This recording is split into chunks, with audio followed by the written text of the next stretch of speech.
अस्सलामुअलैकुम वरहमतुल्लाहि वबरकातुहू। कैसे हैं आप सब। Welcome to my YouTube channel the English prism and also welcome to my grammar series. So today topic is about parts of speech.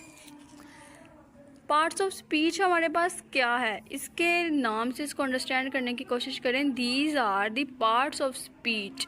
Parts of speech का मतलब ये है कि ये उस स्पीच या उन जो हम रोज़मर्रा ज़िंदगी में हम जो भी गुफ्तगू करते हैं, जो भी वर्ड अपने मुंह से निकालते हैं, ये उनके पार्ट्स हैं। तो पार्ट्स ऑफ स्पीच हमारे पास क्या है, ये इंडिकेट कर रहे हैं कि हमने जो सेंटेंस बोला है उसमें जो हमारे वर्ड है वो किस तरह फंक्शन कर रहे हैं और कैसे वो मीनिंग प्रोवाइड कर रहे हैं हमें। पार्ट्स ऑफ स्पीच हमारे पास 8 है। जो फर्स्ट वन है वो noun, then pronoun, verb, adjective, adverb, preposition, conjunction and interjection. First वाला हमारे पास है नाउन। अब नाउन क्या है, ये नेमिंग वर्ड है। अब नेमिंग वर्ड इसका क्या मतलब है, ये नाम हो सकता है किसी भी पर्सन का, किसी भी जगह का, किसी भी आइडिया या किसी भी चीज़ का नाम हो सकता है ये। तो यहाँ पे नाउन जैसे हमारे पास मैन, कॉलेज, हाउस, हैप्पीनेस, ये सारे हमारे पास क्या है, नाउन। अब जो नाउन है ये आर्टिकल जैसे द, एन, इससे भी स्टार्ट होते हैं, लेकिन हमेशा इससे स्टार्ट नहीं होते। अब नाउन को हम फर्दर कैटेगराइज करते हैं, प्रॉपर नाउन, कॉमन नाउन। अब जो कॉमन नाउन होते हैं वो जो होते हैं वो किसी आम पर्सन प्लेस के लिए हो सकते हैं। जो प्रॉपर नाउन होते हैं वो किसी पार्टिकुलर पर्सन प्लेस को ज़ाहिर करते हैं। प्रॉपर नाउन जो होते हैं ये हमेशा कैपिटल लेटर से स्टार्ट होते हैं, जबकि कॉमन नाउन जो होते हैं वो ऐसे नहीं होते। और नाउन की एक यहाँ पे इम्पोर्टेंट बात है कि नाउन जो है ना, अगर उसके साथ हम अपोस्ट्रोफ लगा देंगे, इसके साथ लगा देंगे, कोई भी नाम है, जैसे हम कहते हैं आयशाज़ हाउस, आयशा लिख के अपोस्ट्रोफ लगा के ऐसे लगा दिया, तो ये कि क्या शो कर रहा है हमें, ये उसकी पोजेशन को शो कर रहा है कि ये आयशा का घर है। तो नाउन क्या है, ये पोजेशन के लिए भी यूज़ होते हैं। अब जो नाउन है वो किसी भी सेंटेंस में सब्जेक्ट का किरदार भी अदा कर सकते हैं, डायरेक्ट ऑब्जेक्ट भी हो सकता है, इनडायरेक्ट ऑब्जेक्ट भी हो सकता है, सब्जेक्ट कॉम्प्लीमेंट भी हो सकता है और ऑब्जेक्ट ऑफ वाला प्रपोजिशन भी हो सकता है। यहाँ पे इसके हमारे पास एग्जाम्पल है, the young girl bought me a very long letter from the teacher and then she quickly disappeared. अब यहाँ पे देखें, गर्ल हमारे पास क्या है, नाउन, उसके बाद लेटर हमारे पास नाउन है, टीचर हमारे पास नाउन है। गर्ल क्या है, ये पर्सन है, लेटर हमारे पास थिंग है और टीचर फिर हमारे पास पर्सन है। तो ये किसको शो कर रहा है, ये नाउन को शो कर रहा है। सेकंड वाला इसका जो हमारे पास पॉइंट है वो हमारे पास है प्रोनाउन। प्रोनाउन क्या है, ये सब्स्टिट्यूशन वर्ड होते हैं जो हम नाउन की जगह पे यूज़ करते हैं। A pronoun is a word used in place of a noun, यानी कि ये सब्स्टिट्यूटेड वर्ड्स होते हैं। जब हम नाउन को बार बार यूज़ करेंगे तो वो सेंटेंस या पैराग्राफ हमें थोड़ा सा ऑकवर्ड लगेगा, तो उसको अवॉइड करने के लिए हम प्रोनाउन यूज़ करते हैं। जैसे हम पहले कोई नाम यूज़ कर रहे थे, आयशा, जैसे मैंने पहले बताया था, तो अगर हम बार बार एक सेंटेंस में या पैराग्राफ में आयशा आयशा आयशा यूज़ करेंगे तो वो अच्छा नहीं लगेगा, तो इसको हम रिप्लेस कर देते हैं शी के साथ। तो प्रोनाउन हमारे पास क्या है, ये सब्स्टिट्यूटेड वर्ड्स हैं जो हम नाउन की जगह पे यूज़ करते हैं। प्रोनाउन को भी फर्दर कैटेगराइज किया गया है, ये रिफ्लेक्सिव प्रोनाउन भी हो सकते हैं, पर्सनल प्रोनाउन भी हो सकते हैं। अब इसकी एग्जांपल हमारे पास है, the young girl brought me a very long letter from the teacher and then she quickly disappeared. अब यहाँ पे देखें, मी ये किसका प्रोनाउन है, आई का। आई को हमने कन्वर्ट कर दिया है वी में।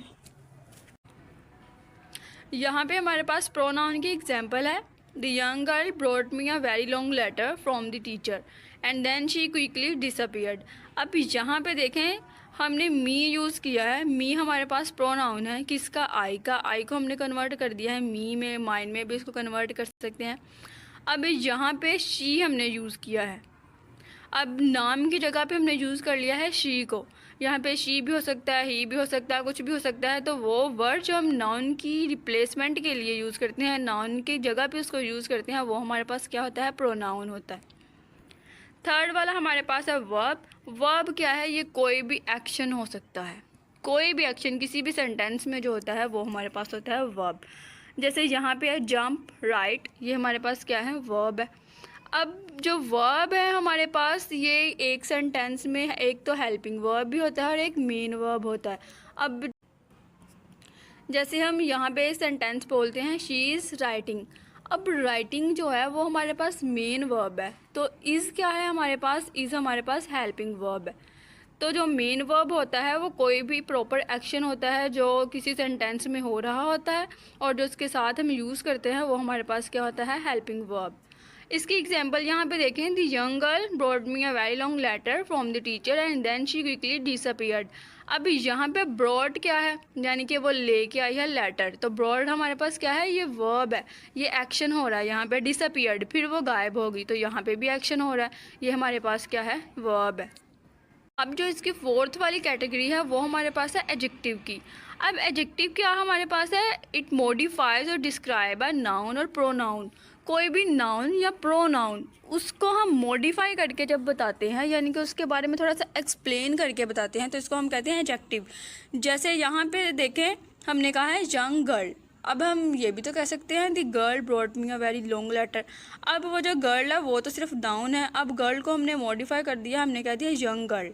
यहाँ पे प्रीटी गर्ल भी हो सकता है, यंग गर्ल भी हो सकता है, तो ये हमारे पास क्या है, ये हम इसको मॉडिफाई कर दिया है हमने, तो ये हमारे पास हो जाएगा एडजेक्टिव। यहाँ पे देखें, जब brought me a very long letter, अब लेटर हमारे पास क्या है, जो लेटर हमारे पास है वो नाउन है, तो नाउन को हमने मॉडिफाई कर दिया है लॉन्ग लेटर से, तो लॉन्ग लेटर हमारे पास अगेन एडजेक्टिव है। फिफ्थ वाला हमारे पास है एडवर्ब। एडवर्ब का क्या मतलब है, वर्ब हमने पढ़ा है, वर्ब कोई भी एक्शन होता है, तो जब हम किसी भी एक्शन को मॉडिफाई करके बताते हैं तो वो हमारे पास होता है एडवर्ब।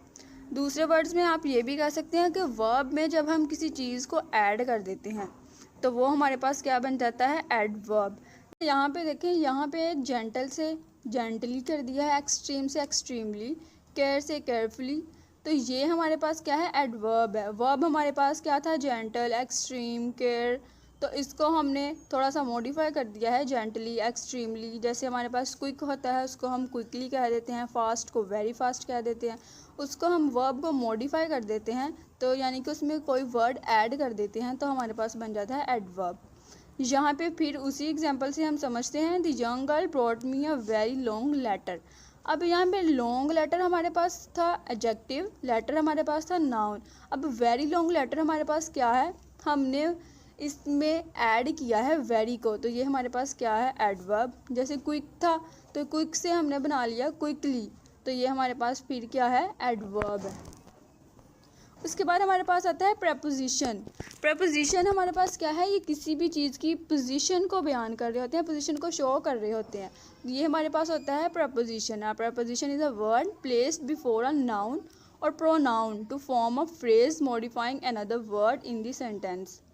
जैसे हम अगर बोर्ड के पेपर देने से पहले कोई पेपर देते हैं उसी पैटर्न से, तो हम उसको कहते हैं प्री बोर्ड। तो प्रपोजिशन यानी कि प्री पोजीशन, हम किसी भी चीज़ की पोजीशन को शो करने के लिए उसके प्री यानी कि उससे पहले जो वर्ड यूज़ करते हैं, किसी भी नाउन या प्रोनाउन से पहले जब हम कोई वर्ड यूज़ करते हैं तो उसको हम कहते हैं प्रपोजिशन।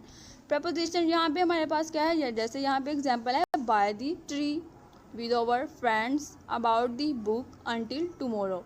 अब यहाँ पे ट्री हमारे पास क्या है, ट्री हमारे पास नाउन है, हमने यहाँ पे बाय द लिख दिया है, फ्रेंड से पहले हमने विद आवर लिख दिया है, बुक से पहले हमने अबाउट द लिख दिया है, तो ये इसकी पोजीशन को शो कर रहे हैं, तो इसको हम कहेंगे प्रपोजिशन। इसकी एग्जांपल यहाँ पे देखें, the young girl brought me a very long letter from the teacher.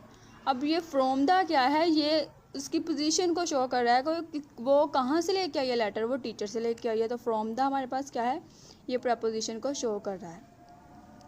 जो प्रपोजिशनल फ्रेज होते हैं ये हमेशा जो एडवर्ब या एडजेक्टिव के तौर पर ही फंक्शन कर रहे होते हैं। 7 हमारे पास है कंजंक्शन।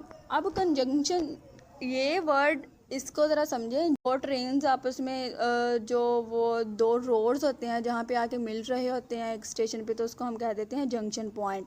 अब कंजंक्शन क्या है, किसी भी दो सेंटेंसेस को, दो फ्रेजेस को, दो क्लॉजेस को जब हम आपस में जॉइन करवाते हैं जिसके ज़रिए, उसको हम कहते हैं कंजंक्शन।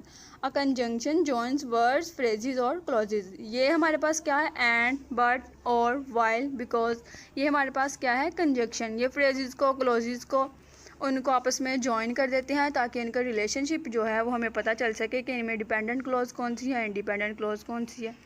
अब यहाँ पे देखें, the young girl brought me a very long letter from the teacher. ये हमारे पास क्या है, ये एक सेंटेंस है। अब बल्कि सेंटेंस में एक हमारे पास इसका पार्ट है और अगला पार्ट हमारे पास है and then she quickly disappeared. अब then she quickly disappeared, first और जो सेकंड वाले हमारे पास पार्ट है इसको हम जोड़ रहे हैं किससे, एंड से। तो एंड हमारे पास क्या है, कंजंक्शन है। This is the last but not least, ये हमारे पास है इंटरजेक्शन। अब इंटरजेक्शन क्या है, these are the words use to express emotions. हम अपने इमोशंस को, जब हम अपनी सडन फीलिंग्स को शो करते हैं तब हम इंटरजेक्शंस को यूज़ करते हैं, जैसे ओ वाओ, उप्स। ये हमारे पास क्या है, ये इंटरजेक्शन है। ये क्या करते हैं, ये हमारे इमोशंस को, सडन फीलिंग्स को शो कर रहे होते हैं। और इसको हमेशा जब हम लिखते हैं तो मार्क ऑफ एक्सक्लेमेशन यूज़ करते हैं। जैसे ओह के आगे एक लाइन है उसको हम कहते हैं मार्क्स ऑफ एक्सक्लेमेशन या एक्सक्लेमेशन पॉइंट। यहाँ पे जैसे एग्जांपल है, the young girl brought me a very long letter from the teacher and then she quickly disappeared oh my. अब ये जो ओह माई है ये हमारे पास क्या है, इंटरजेक्शन। होप सो आपको पार्ट्स ऑफ स्पीच की समझ आ गई होगी। Don't forget to like, share and subscribe my channel. अल्लाह हाफिज़।